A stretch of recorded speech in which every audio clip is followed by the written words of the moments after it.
Bihar board के 99% student इस गलती को करते हैं, जिसके वजह से बोर्ड एग्जाम में उनका एक बेहतर परसेंटेज नहीं आता। वे लगातार मेहनत करते हैं, कई घंटों तक प्रत्येक दिन पढ़ते हैं, लेकिन क्या होता है जब एग्जाम देने जाते हैं उनका परसेंटेज जो होता है बहुत ही कम आता है। कौन सा ऐसा गलती है जो मैक्सिमम स्टूडेंट इस गलती को करते हैं? तो मेरे दोस्त उस गलती का नाम क्या होता है जानते हैं? आप लोग ऑब्जेक्टिव पे ध्यान नहीं देते हैं। क्या आप लोग ऑब्जेक्टिव पे ध्यान नहीं देते हैं? तो आज के क्लास में हम लोग स्पेशली बात करेंगे कि ऑब्जेक्टिव को स्ट्रॉन्ग कैसे करेंगे। और ऑब्जेक्टिव को सिर्फ आप स्ट्रॉन्ग कर लीजिएगा ना ब्रदर जी, आपको 400 प्लस अंक स्कोर करने से कोई नहीं रोकेगा। और जो आपके क्लास के टॉपर होते हैं, जो डिस्ट्रिक्ट में रैंक लाते हैं, जो स्टेट में रैंक लाते हैं, उनसे आप एक चीज पूछिएगा, उनका सिंपल सा रिप्लाई होगा कि ऑब्जेक्टिव पे हम लोग ज्यादा ध्यान देते थे। क्या ऑब्जेक्टिव पे हम लोग ज्यादा ध्यान देते थे? तो ऑब्जेक्टिव आदि आपका स्ट्रॉन्ग नहीं रहेगा, ऑब्जेक्टिव पे आपका 100% कमांड नहीं रहेगा, तो आप एग्जाम में कभी भी बेहतर स्कोर नहीं कर सकते हैं। तो मेरे दोस्त मेरे भाई, यदि आप चाहते हैं 2026 का जो एग्जाम होगा उसमें 400 प्लस अंक लाना, तो आपको ऑब्जेक्टिव पे बहुत ही ज्यादा ध्यान देना होगा। जितना अंक का ऑब्जेक्टिव पूछा जाता है उतना में से उतना सही करना होगा। तो आज के क्लास में हम तो ये बताइए करेंगे, उसके साथ ही साथ हम यह भी बताएंगे कि आपको कौन सा किताब ऑब्जेक्टिव के लिए पढ़ना चाहिए, कौन सा गेस्ट पेपर ऑब्जेक्टिव के लिए बेस्ट होता है, और कैसे हम लोग ऑब्जेक्टिव का तैयारी करेंगे, सब्जेक्ट वाइज कैसे तैयारी करेंगे। मतलब यहाँ पे सीधा सा हिंदी में ऑब्जेक्टिव को कैसे तैयार करना, इंग्लिश में, फिजिक्स में, केमिस्ट्री में, बायोलॉजी में, एक एक सब्जेक्ट का आज स्ट्रेटजी बताएंगे। और इस वीडियो को यदि आप शुरू से लेकर के अंत तक देख लेते हैं, ऑब्जेक्टिव का टेंशन जो होगा आपका खत्म हो जाएगा। जिंदगी भर आपको ऑब्जेक्टिव में कभी भी प्रॉब्लम नहीं होगा। और इस वीडियो को देखने के बाद आपके लिए ऑब्जेक्टिव का दूसरा कोई वीडियो देखने की आवश्यकता नहीं होगा। बस आपसे रिक्वेस्ट है, यदि आप मेरे चैनल पे नए हैं, आपसे बस थोड़ा सा हम रिक्वेस्ट करना चाहेंगे, आप क्या कीजिए 5 मिनट तक इस वीडियो को देखिए। और आपको यदि समझ में नहीं आएगा ना ब्रदर जी, आप स्वतः इस वीडियो को स्किप करके जा सकते हैं, ठीक है। तो आपसे रिक्वेस्ट है कम से कम 5 मिनट तक इस वीडियो को देखिए, और एग्जाम से रिलेटेड ऑब्जेक्टिव का कोई भी समस्या होगा आज की क्लास में पूरा तरह से खत्म हो जाएगा मेरे दोस्त मेरे भाई। तो चलिए आज का क्लास बिना टाइम का इन्वेस्ट किए मेरे दोस्त स्टार्ट करते हैं। लेकिन उससे पहले बता दें कि मेरा नाम है संतोष और स्वागत है आप सभी का आपका अपना प्यारा सा छोटा सा एजुकेशन प्लेटफॉर्म मां शारदा टीचिंग सेंटर में। मेरे दोस्त मेरे भाई, हम लोग गलती क्या करते हैं जानते हैं? हम हमेशा बताएं ना कि हम एक खुद भी स्टूडेंट हैं और हमेशा आप सबके लिए रिसर्च करते रहते हैं कि आपको कैसे बेहतर बनाया जाए। मेरा पर्पस यही रहता है कि एग्जाम से पहले आपको इतना परफेक्ट बना देना है, इतना परफेक्ट बना देना है कि एग्जाम में आप बैठिएगा ना ब्रदर जी, आपका एक भी क्वेश्चन एग्जाम में नहीं छूटना चाहिए। बस यही मेरा टारगेट रहता है। तो सबसे पहले आप लोग गलती क्या करते हैं जानते हैं? मान करके चलते हैं कि 100 को स्टूडेंट हैं, इसमें से क्या होता है कि 95% स्टूडेंट यह गलती को करते हैं। गलती क्या होता है कि आप लोग ऑब्जेक्टिव पे ध्यान ही नहीं देते हैं। आप लोग क्या करते हैं? ऑब्जेक्टिव पे ध्यान नहीं देते हैं, सिर्फ क्लास करते जाते हैं, उसका नोट्स बनाते हैं और सब्जेक्टिव के पीछे भागते रहते हैं। तो आपको ऐसा गलती नहीं करना, आपको ऑब्जेक्टिव पे ध्यान देना है। थोड़ा सा आप एक चीज समझिए, यहाँ पे बात कर लेते हैं। आपका हिंदी है तो हिंदी में 50 नंबर का ऑब्जेक्टिव, इंग्लिश में 50 नंबर का ऑब्जेक्टिव, फिजिक्स में 35 नंबर का ऑब्जेक्टिव, केमिस्ट्री में 35 नंबर का ऑब्जेक्टिव, और आपका बायोलॉजी होता है, बायोलॉजी में भी 35 नंबर का ऑब्जेक्टिव। तो टोटल ऑब्जेक्टिव से आपका कितना अंक आएगा? और वही बात कर लेते हैं यदि आपका मैथमेटिक्स रहेगा। क्या जिनका भी मैथमेटिक्स है तो मैथमेटिक्स में क्या होता है? 50 नंबर का ऑब्जेक्टिव रहेगा। तो यहाँ पे बात करते हैं टोटल ऑब्जेक्टिव से आपका कितना नंबर आने वाला है। तो सबसे पहले देखिए हिंदी और इंग्लिश को मिला देंगे, यहाँ से 100 नंबर तो ऐसे ही हो जाएगा, ठीक है। उसके बाद जिनका फिजिक्स केमिस्ट्री है तो फिजिक्स केमिस्ट्री को ऐड करेंगे, यहाँ पे 70 नंबर हो जाएगा। और जिनका बायोलॉजी है तो 70 प्लस यहाँ पे 35 कर दीजिएगा, तो कितना हो जाएगा मेरे दोस्त? 70 प्लस 35 यहाँ पे 105 नंबर हो जाएगा। और जिनका मैथमेटिक्स है तो उनको यहाँ पे 70 में क्या करेंगे? 50 को ऐड करेंगे, तो हमारा क्या हो जाएगा ब्रदर जी? 70 में 50 को जोड़ेंगे तो हमारा 120 नंबर हो जाएगा। तो टोटल ऑल ओवर यदि देखा जाए ऑब्जेक्टिव से कितना नंबर आएगा, तो यहाँ पे 100 नंबर तो यहाँ पे हो गया, हिंदी और इंग्लिश मिला करके 100 नंबर यहाँ हो गया। और जिनका बायोलॉजी है तो 100 प्लस 105 मतलब 205 नंबर बायोलॉजी वाला का। क्या 205 नंबर बायोलॉजी वाला स्टूडेंट का। और जिनका मैथमेटिक्स है मेरे दोस्त मेरे भाई, तो उनका क्या होता है कि 100 नंबर यहाँ से और 120 नंबर यहाँ से। तो 100 नंबर 120 नंबर मैथमेटिक्स वाला के लिए बात कर लेते हैं तो उनका 220 नंबर यहाँ से कंप्लीट हो जाता है। तो आप समझिए कि कितना यहाँ पे बेहतरीन अवसर आपके पास है कि सिर्फ आप ऑब्जेक्टिव कंप्लीट करते हैं ना ब्रदर जी। आपका बायोलॉजी है तो आपका 205 नंबर फिक्स हो जाएगा, और आपका मैथमेटिक्स है तो 220 नंबर फिक्स हो जाएगा। और सब्जेक्टिव जो बचेगा ना ब्रदर जी, उसमें कम भी तैयारी रहेगा तो आप फिर भी बेहतर कर जाइएगा। तो मेरे दोस्त दोस्त मेरे भाई मतलब यहाँ पे कहने का पर्पस यही है कि आप लोग ऑब्जेक्टिव पे ज्यादा ध्यान दीजिए। ऑब्जेक्टिव जब तक आपका स्ट्रोंग नहीं रहेगा, ऑब्जेक्टिव जब तक आपका मजबूत नहीं रहेगा, तब तक आप बेहतर परसेंटेज स्कोर 100% नहीं कर सकते हैं, मेरा गारंटी है मेरे दोस्त मेरे भाई। और ऐसा बात नहीं है कि आप ऑब्जेक्टिव को स्ट्रोंग नहीं कर सकते हैं, बहुत ही बेहतरीन तरीका से स्ट्रोंग कर सकते हैं। आपको जानते हैं हम 2 महीना का प्लान बताएंगे। क्या आपको क्या करेंगे, यहाँ पे मेरा बात से यदि आप सहमत होंगे तो 2 महीना का जो हम प्लान बताएंगे ना ब्रदर जी, आपको टारगेट देंगे, स्टडी चैलेंज देंगे 2 महीना का। 2 महीना में जानते हैं आपका पूरा हिंदी का ऑब्जेक्टिव कंप्लीट होगा, इंग्लिश का ऑब्जेक्टिव कंप्लीट होगा, फिजिक्स केमिस्ट्री बायोलॉजी मैथमेटिक्स सभी सब्जेक्ट का ऑब्जेक्टिव आपका कंप्लीट हो जाएगा। सिर्फ 2 महीना में आप कंप्लीट कर सकते हैं। आप लोग क्या यहाँ पे सोच रहे होंगे, कई सारे स्टूडेंट जो ऐसे होते हैं जो लॉन्ग वीडियो को देखना ही नहीं चाहते हैं, लेकिन दोस्त आपको पता होना चाहिए कि सक्सेस का कोई शॉर्टकट नहीं होता है। और यदि आप बेहतर करना चाहते हैं, बेहतर तरीका से समझना चाहते हैं, तो आपको 5 मिनट के लिए यहाँ पे जो वीडियो का इंतजार आप कर रहे हैं ना, इसको थोड़ा सा ड्यूरेशन को बढ़ाना होगा। कम से कम इस वीडियो में जितना हम चीज बताएंगे ना ब्रदर जी, उस पर आप ध्यान दीजिए। और हमेशा हम यह प्रयास करते हैं कि एक वीडियो के अंतर्गत आपको पूरा जेन्युइन तरीका से समझा दें। ये नहीं कि हम वीडियो यहाँ पे अपलोड कर रहे हैं कि ऑब्जेक्टिव को कैसे स्ट्रोंग करें और बीच में कर रहे हैं अपना कोर्स को लॉन्च कर रहे हैं, अपना कोर्स के बारे में डिटेल बता रहे हैं। तो सबसे पहले डिटेल तो हम अपना कोर्स के बारे में बताएंगे, अपना नोट्स के बारे में भी बताएंगे, लेकिन सबसे ज्यादा जरूरी होता है आप सबके लिए स्ट्रेटेजी बताना, आप सबको रणनीति बताना। और जब तक आप सबको यहाँ पे प्रिपेयर नहीं कर दें, तब तक हम बीच में कैसे बता सकते हैं कि आप मेरा नोट्स ले लीजिए, आप मेरा कोर्स ले लीजिए। ऐसा काम हम नहीं करते हैं। आप मेरे लिए आप सबसे ज्यादा जरूरी है और हम यही चाहते हैं कि किसी भी तरह से 2026 के एग्जाम में आपका एक बेहतर परसेंटेज आ जाए, यही मेरा टारगेट रहता है। अब बात करते हैं कि आपको यहाँ पे एक चीज यहाँ पे समझा दिया कि इस तरह से ऑब्जेक्टिव में इतना अंक पूछा जाता है और 2 महीना का आपका टारगेट भी बताएंगे कि केवल 2 महीना पढ़ करके ऑब्जेक्टिव को आसानी पूर्वक खत्म कर दीजिएगा। और 2 महीना में ऑब्जेक्टिव खत्म हुआ ना मेरे दोस्त, तो सब्जेक्टिव सिर्फ बचेगा। तो सब्जेक्टिव में रटिए ना चाहिए, 100% आप रटिएगा और एक भी आपका गलती नहीं होगा। तो इस तरह से आप प्रिपरेशन कीजिएगा ना, आपको 400 प्लस अंक लाने से कोई नहीं रोकेगा, आप कितना भी कमजोर स्टूडेंट क्यों ना रहिए। क्योंकि हम जो क्या है एक स्टूडेंट है और एक स्टूडेंट के प्रॉब्लम्स को आसानी पूर्वक समझते हैं, उनको समाधान करने का भी प्रयास यहाँ पे 100% आपको हम रास्ता जो डायरेक्शन होगा उसको हम दिखाएंगे। ठीक है, तो सबसे पहले बात करते हैं ब्रदर जी, 2 महीने का जो आप चैलेंज लीजिएगा ना, उससे पहले आपको एक चीज हम यहाँ पे बताना चाहेंगे। आप लोग कंफ्यूज रहते हैं कि यहाँ पे ऑब्जेक्टिव के लिए कौन सा बुक को हम पढ़ेंगे, कौन सा बुक या कौन सा गेस्ट पेपर को हम लोग लेंगे, तो यही सबसे ज्यादा कंफ्यूजन होता है। जानते हैं ब्रदर जी, आपको 2 किताब हम सजेस्ट कर रहे हैं, ये दोनों में से कोई एक किताब ले लीजिएगा। सबसे पहला ब्रदर जी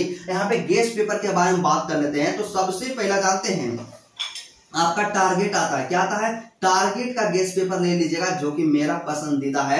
और दूसरा जो आपका क्या आता है, ब्रिलियंट का आता है। क्या दूसरा जो यहाँ पे पब्लिकेशन है, ब्रिलियंट का गेस्ट पेपर होता है ऑब्जेक्टिव वाला। ये जो दोनों गेस्ट पेपर है, इसका क्वालिटी क्या है कि इसमें क्या होता है कि चैप्टर वाइज ऑब्जेक्टिव दिया हुआ रहता है और एक ही किताब का आपका सभी सब्जेक्ट जो यहाँ पे है ना, सभी सब्जेक्ट का चैप्टर वाइज ऑब्जेक्टिव दिया हुआ रहेगा। और इतना ही नहीं, इस किताब में इसकी विशेषता और क्या है कि इसमें क्या होता है कि जितना पिछला साल में ऑब्जेक्टिव पूछा गया ना मेरे दोस्त, सभी ऑब्जेक्टिव वहां पे इंक्लूड किया हुआ रहेगा। आपको क्वेश्चन बैंक पढ़ने की बस अभी आवश्यकता नहीं है, सिर्फ ऑब्जेक्टिव टारगेट का ले लीजिएगा या ब्रिलियंट का ले लीजिएगा। दोनों ऑब्जेक्टिव का जो गेस्ट पेपर आता है अपने आप में बेस्ट होता है। दोनों में से किसी एक ही को लेना है और चैप्टर वाइज अपना प्रिपरेशन तैयार कर देना है। और मुझे नहीं लगता है कि इस दोनों किताब के अलावा आपको और किताब पढ़ने की आवश्यकता है। और यहाँ पे बात करते हैं कि यहाँ पे ब्रिलियंट टारगेट का गेस्ट पेपर मेरे पास ऑब्जेक्टिव वाला है, तो ठीक इसी तरह से रहेगा। 2025 के लिए मेरे पास है तो 2026 वाला आप ले लीजिएगा। ऐसा काम नहीं कीजिएगा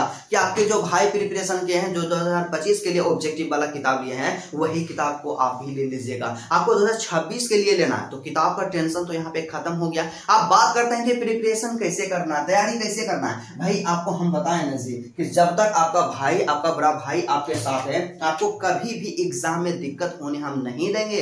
100% आप वीडियो को लाइक कीजिए या ना लाइक कीजिए, चैनल को सब्सक्राइब कीजिए या ना सब्सक्राइब कीजिए, बस मेरे लिए जरूरी है आप सबका आगे बढ़ना, आप सबको एक बेहतर परसेंटेज स्कोर करवाना है, मेरा यही पर्पस है। और मेरे दोस्त, मुझे उम्मीद ही नहीं बल्कि पूर्ण विश्वास है जब आप बेहतर कीजिएगा तो मेरा भी उससे जरूर फायदा होगा। बस यही पर्पस से आप सबको हमेशा एजुकेट करते रहते हैं। तो सबसे पहले बात करते हैं कि यहाँ पे ऑब्जेक्टिव के बारे में तो हम बता दिए, लेकिन 2 महीने का जो आप टारगेट लीजिएगा इसमें हमें कैसे काम करना है। तो सबसे पहले उससे पहले आपको हम क्या बताते हैं कि इसके चैप्टर्स के बारे में आपको जानकारी देते हैं कि हिंदी में कितना चैप्टर है, इंग्लिश में कितना चैप्टर है। तो सबसे पहले बात करते हैं आपका हिंदी जो होता है, हिंदी 2 बराबर भाग में बटा हुआ। सबसे पहला जो आपका रहेगा यहाँ पे गद्य खंड रहेगा, लेकिन चलिए काव्य खंड हो गया और दूसरा क्या हो गया, गद्य खंड हो गया। तो भाई काव्य खंड और गद्य खंड मिला करके बात कर लेते हैं। तो इसमें भी 13 चैप्टर और इसमें भी 13 चैप्टर है। तो टोटल जो आपका हिंदी है,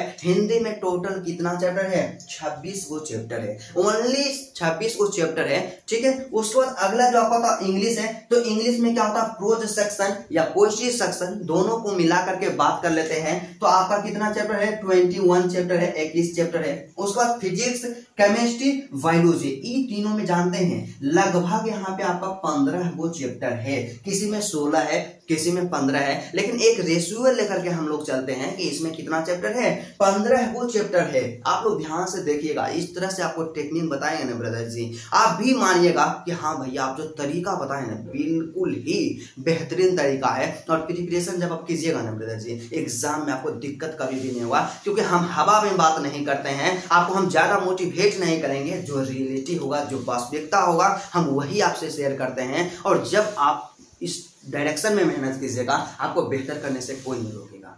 ठीक है, उसके बाद आपका जो बायोलॉजी, फिजिक्स, केमिस्ट्री 15 चैप्टर लगभग होता है। और मैथमेटिक्स के तो यहाँ पे ऑब्जेक्टिव में हम लोग स्किप करके चलते हैं, क्योंकि क्या होता है इस टारगेट के अंतर्गत नहीं आता है। मैथमेटिक्स में क्या होगा, जब आप चैप्टर को कंप्लीट कीजिएगा तो सिर्फ इसका प्रैक्टिस कर लीजिएगा, और इसमें क्या होगा, अलग से प्रिपरेशन करने की आवश्यकता नहीं है, सिर्फ आपका इसका फॉर्मूला कंप्लीट होना चाहिए, थ्योरी कंप्लीट होना चाहिए, ऑब्जेक्टिव एक भी नहीं छूटेगा। तो बेसिकली हम लोग इस 5 सब्जेक्ट के बारे में बात करेंगे। तो आपको काम क्या करना होगा, 2 महीना का टारगेट लेना है। क्या करना है, 2 महीना का टारगेट लेना है। और 2 महीना का मतलब क्या होता है, 60 डेज होता है। क्या होता है, 60 डेज होता है, मतलब कि 60 दिन होता है। आपको इतना टारगेट लेना है, इतना चैलेंज लेना। देखिए ब्रदर से आपको मेहनत तो करना पड़ेगा, जो हम तरीका बताएंगे तो आप सिर्फ वीडियो को देख लीजिएगा, तो वीडियो देखने से कुछ नहीं होगा, अपने जीवन में फॉलो करना होगा, इस स्ट्रेटजी पे आपको काम खुद ही करना होगा। और जब तक आप काम नहीं कीजिएगा तब तक आप बेहतर नहीं कर सकते हैं। तो बात आता है कि 2 महीने का टारगेट हमें किस लिए लेना है, इसमें हमें काम क्या करना है, कैसे अपना प्रिपरेशन करना है, तो इसी के बारे में हम आपको बताते हैं। सबसे पहले क्या होता है, हिंदी को मान करके चलते हैं। तो हिंदी में क्या होता है कि आप लोग क्या कीजिएगा, यहाँ पे गद्य खंड और काव्य खंड, इसमें क्या कीजिएगा, 4 दिन का आप लोग टारगेट लीजिएगा। यहाँ पे क्या कीजिएगा, 4 दिन का टारगेट लीजिएगा। 4 दिन में आपको काम क्या करना है, 1 चैप्टर आपको काव्य खंड से तैयार करना है और 1 चैप्टर आपको गद्य खंड से तैयार करना है। बस इतना ही काम करना है। आपको काम क्या करना होगा, वही काम करना है। आप कहीं भी क्लास करते होंगे, आप ऑनलाइन क्लास करते होंगे या ऑफलाइन क्लास करते होंगे, आप जहां भी क्लास करते होंगे, एक चैप्टर का एक्सप्लेनेशन आपको पढ़ना स्टार्ट कर देना। हिंदी के बारे में आपको स्पेशली बताते हैं। आपको काम क्या करना, 4 दिन का समय लीजिएगा ना ब्रदर जी। सबसे पहला दिन क्या कीजिएगा, दोनों का आपका काव्य खंड या गद्य खंड, काव्य खंड का पहला चैप्टर बातचीत और गद्य खंड का पहला चैप्टर करवक है, ये दोनों का एक्सप्लेनेशन देख लीजिएगा। यूट्यूब पे सर्च कीजिएगा चैप्टर का नाम और इसका एक्सप्लेनेशन समझ लीजिएगा, इसका अर्थ समझ लीजिएगा। और उसके बाद अगला जो आपका 3 दिन का समय बचेगा ना, इस 3 दिन में जितना भी ऑब्जेक्टिव दिया गया है, ये जो गेस्ट पेपर आपको हम बताएंगे कि टारगेट का लेने के लिए इस गेस्ट पेपर से ऑब्जेक्टिव को तैयार कर लीजिएगा। तो चलिए देख लेते हैं कि एक चैप्टर में कितना ऑब्जेक्टिव है। तो एक चैप्टर में बात कर लेते हैं, जानते हैं यहाँ पे 38 गो ऑब्जेक्टिव है। 38 गो मतलब कहने का मतलब क्या होता है, 40 गो ऑब्जेक्टिव। और हिंदी में 40 से ज्यादा एक भी चैप्टर में ऑब्जेक्टिव नहीं रहेगा। तो मान करके चलते हैं कि एक चैप्टर में 40 गो ऑब्जेक्टिव है, तो यहाँ पे क्या हो गया, 40 गो ऑब्जेक्टिव आपका हो गया गद्य खंड में और 40 गो ऑब्जेक्टिव हो गया आपका काव्य खंड में। इससे कम ही रहेगा, लेकिन इससे ज्यादा नहीं रहेगा, मैक्सिमम है।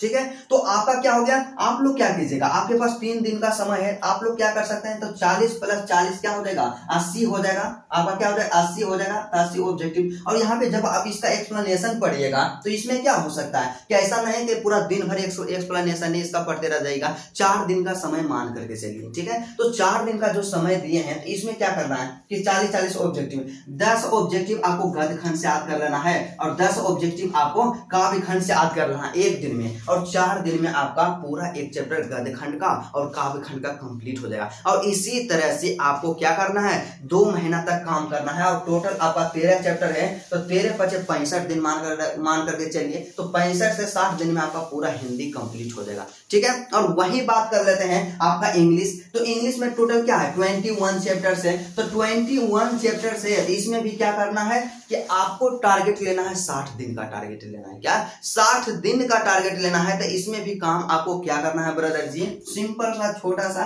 या आप इसको 4 से मल्टीप्लाई कर दीजिएगा। क्या 4 से मल्टीप्लाई कर दीजिएगा। इसमें टारगेट इतना लेकर के चलिएगा क्योंकि आपको इसमें ज्यादा प्रेशर नहीं लेना है। आपको इंग्लिश जो होता है, इंग्लिश में थोड़ा सा आपको पैसेंस के साथ काम करना है। तो 4 दिन का आपको एक चैप्टर पे ध्यान देना है। तो आपका टोटल 21 चैप्टर हो गया। तो टोटल कितना हो गया आपका 84 दिन हो गया। क्या 84 दिन हो गया। तो 84 दिन में आपको क्या करना है, पूरा इंग्लिश का ऑब्जेक्टिव कंप्लीट करना है। पहला दिन जो रहेगा आपको क्या करना है, इंग्लिश जो रहेगा ना, इसका इंडियन सिविलाइजेशन एंड कल्चर है, यूट्यूब पे सर्च कर लीजिएगा, इसका एक्सप्लेनेशन देखिएगा और एक्सप्लेनेशन को ध्यानपूर्वक पढ़िएगा। और जो ऑब्जेक्टिव रहता है इंडियन सिविलाइजेशन एंड कल्चर में सबको 100% रट जाना है। बस इतना काम करना है और आपका 84 दिन में आपका यहाँ से कंप्लीट हो जाएगा, ठीक है। इसमें थोड़ा सा आपको ज्यादा मेहनत करना है और आप यदि एप्लीकेबल है तो एक दिन में 2 चैप्टर भी कंप्लीट कर सकते हैं, ठीक। अगला जो आपका बच गया फिजिक्स, केमिस्ट्री, बायोलॉजी। इसमें लगभग 15 वो चैप्टर है, जैसा कि हम आपको पहले ही बता दें। इसमें काम क्या करना होगा, आपको 4 दिन का टारगेट लेना है और 4 दिन में एक चैप्टर को कंप्लीट कर देना। और आप लोग जानते हैं क्या समझते हैं कि 4 दिन में हम क्या करेंगे, फिजिक्स का एक चैप्टर कंप्लीट करेंगे, अगला 4 दिन में केमिस्ट्री का एक चैप्टर कंप्लीट करेंगे और फिर अगला 4 दिन में बायोलॉजी का एक चैप्टर कंप्लीट करेंगे। ऐसा काम आपको नहीं करना। आपको 4 दिन का जो चैलेंज लेना है ना, इसी 4 दिन में तीनों का एक चैप्टर कंप्लीट कर लेना है। आप मान लीजिए पहला 4 दिन जो 4 दिन का टारगेट लीजिएगा, इसमें फिजिक्स का एक चैप्टर कंप्लीट करना है, केमिस्ट्री का एक चैप्टर कंप्लीट करना है और बायोलॉजी का एक चैप्टर कंप्लीट करना है ऑब्जेक्टिव का। और आप लोग गलती क्या करते हैं, आप सोचते हैं कि भैया जानते हैं मेरा यहाँ पे फिजिक्स, केमिस्ट्री, बायोलॉजी में 5 चैप्टर खत्म हुआ है या 4 चैप्टर खत्म हुआ है, बस उतना का ही याद करेंगे। सर जब पढ़ाएंगे तब तो उसका ऑब्जेक्टिव याद करेंगे। तो ब्रदर जी आप पढ़ने के भरोसा ये 3 सब्जेक्ट में नहीं रहिएगा, इसको अपने से कंप्लीट कीजिएगा, इसको रट जाइएगा क्योंकि अंत में आपको रटना ही पड़ेगा। और यकीन मानिए मेरे दोस्त कि यदि आप रट जाते हैं ना, आपको एग्जाम से पहले प्रेशर का सामना नहीं करना पड़ेगा। आप लोग आसानी पूर्वक खेलते खेलते एग्जाम दे दीजिएगा और आपका एक बेहतर परसेंटेज भी आएगा। तो आपको खत्म होने के कगार पे नहीं रहना कि चैप्टर खत्म हुआ तब हम याद करेंगे। अभी से टारगेट लेना है, 2 महीने का समय लेना है और एक दिन में आपको एक चैप्टर 4 दिन में आपको एक चैप्टर कंप्लीट करना है और 60 दिन में आपका पूरा क्या हो जाएगा, फिजिक्स, केमिस्ट्री, बायोलॉजी कंप्लीट हो जाएगा। क्योंकि 15 जगह 60 होता है तो 7 दिन में आपका टोटल चैप्टर कंप्लीट हो जाएगा। और इस तरह से 2 महीने का जब स्ट्रेटजी आप बनाइएगा ना मेरे दोस्त, आपका पूरा आपका ऑब्जेक्टिव कंप्लीट हो जाएगा। और वही बात कर लेते हैं कि यदि आपका बायोलॉजी का पेपर है तो बायोलॉजी में क्या होता है, आपका 208 अंक फिक्स हो जाएगा और आपका मैथमेटिक्स है तो 220 अंक आपका फिक्स हो जाएगा। तो मेरे दोस्त, मेरे भाई, यदि आप इस तरह से अपना प्रिपरेशन करते हैं, ऑब्जेक्टिव पे ध्यान देते हैं, इस स्ट्रेटजी पे काम करते हैं, आपको कभी भी ऑब्जेक्टिव में दिक्कत नहीं होगा। तो मेरे दोस्त, मेरे भाई, आप कमेंट करके बताइए कि आज का क्लास क्या आपको कैसा लगा। क्या आप इस चैलेंज को एक्सेप्ट करते हैं, इस स्ट्रेटजी पे काम करना स्टार्ट करते हैं। तो मेरे दोस्त, यदि आपको वीडियो अच्छा लगा तो सबसे पहले क्या कीजिएगा, वीडियो को दिल से लाइक कर दीजिएगा। और आपके आसपास के जो भी स्टूडेंट हैं जो कमजोर हैं, उनको लग रहा है कि मेरा एक बेहतर परसेंटेज नहीं आएगा, इस वीडियो को शेयर कर दीजिएगा अपने दोस्तों के साथ। तो चलिए आज का क्लास यहीं तक था, फिर आपसे मिलते हैं नेक्स्ट वीडियो में और नेक्स्ट टॉपिक के साथ। तब तक के लिए जय हिंद।